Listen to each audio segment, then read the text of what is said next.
দলীয় মুখপাত্রের পদ থেকে অপসারিত, কলকাতা পুরসভার স্বাস্থ্য উপদেষ্টার পদ থেকে অপসারিত, এনআরএস মেডিকেলের রোগী কল্যাণ সমিতির সভাপতির পদ থেকে অপসারিত।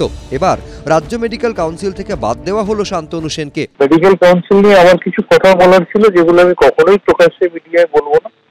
আমি সেগুলো হেলথ সেক্রেটারিকে চিঠি দিয়ে জানিয়েছিলাম। যদি কখনো সরকার বা হেলথ সেক্রেটারি বা মাননীয় মুখ্যমন্ত্রী আমার নেত্রী যদি কখনো আমাকে আমার কাছ থেকে কিছু জানতে চান, আমি নিশ্চয়ই বলবো। এই মুহূর্তে রাজ্য মেডিকেল কাউন্সিলে সরকারি প্রতিনিধি হিসেবে রয়েছেন তৃণমূল বিধায়ক নির্মল মাঝি। এতদিন পর্যন্ত সরকারি প্রতিনিধি হিসেবে ছিলেন শান্তনু সেনও। তবে এবার থেকে আর সেই পদে রাখা হচ্ছে না তাকে, শীঘ্রই তার জায়গায় আনা হবে অন্য কাউকে। শান্তনু আমার ছোট ভাই মতন আছে, আমি বলবো মান সম্মান ওখানে নেই। তুমি ভাই গুড বাই করো, আসো আমাদের সঙ্গে একসঙ্গে এই শাসন, এই দুঃশাসনকে শেষ করি আমরা। মেডিকেল কাউন্সিলে যে স্বাস্থ্য দপ্তরের যে মনোনীত প্রতিনিধি থাকেন, সেই জায়গাটায় সেইখানে কাউন্সিল থেকে একটি চিঠি এসেছিল।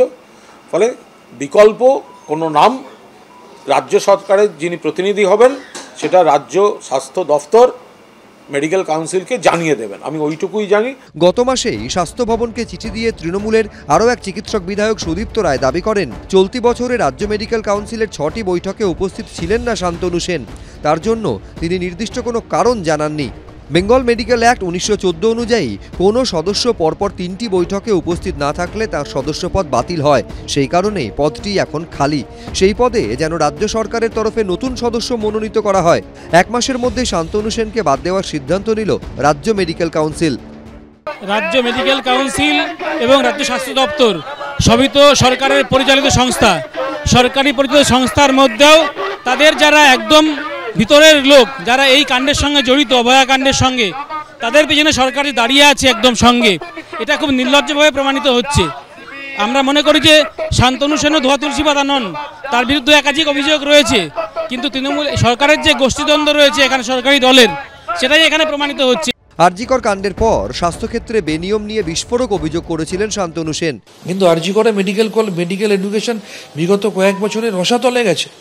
সেখানে মুষ্টিমেয় কয়েকজন তাকে খুশি করতে পারলেই পরীক্ষার প্রশ্ন জানা যায়, পরীক্ষার প্রশ্ন এবং উত্তর হাতে নিয়ে হলে ঢোকা যায়, হলে ঢুকে টোকাটুকি করা যায়। এটা কোনো মেডিকেল কলেজে হয় না।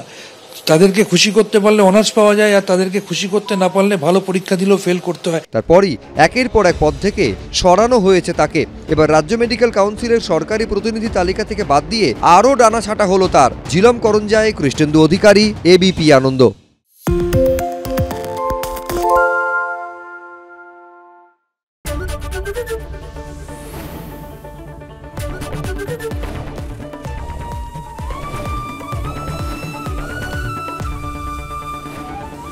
এবিপি আনন্দ, এগিয়ে থাকে, এগিয়ে রাখে।